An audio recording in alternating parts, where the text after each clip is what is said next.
Delhi Capitals அணியின் வீரரான Mitchell Marsh காயம் காரணமாக ஐபிஎல் போட்டிகளில் இருந்து விலகினார்.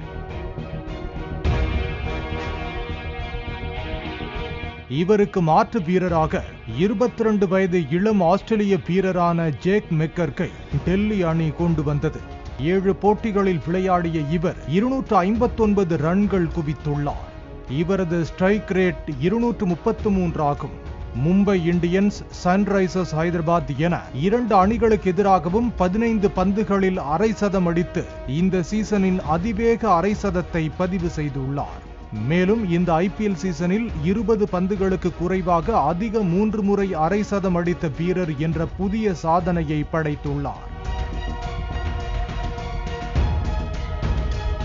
நேற்று நடைபெற்ற ராஜஸ்தானுக்கு எதிரான போட்டியிலும் 20 பந்துகளில் 50 ரன்கள் குவித்து அசத்தியுள்ளார். இவரது அபார ஆட்டம் காரணமாக வருகிற T20 உலக கோப்பையில் ஆஸ்திரேலிய அணிக்காக விளையாடுவார் என பலரும் எதிர்பார்த்தனர்.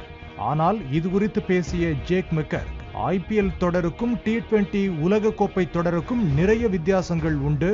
T20 உலக கோப்பை அணியில் இடம்பெற வேண்டும் என்று எதிர்பார்க்கும் அளவிற்கு தான் இன்னும் வளரவில்லை என கூறியுள்ளார்.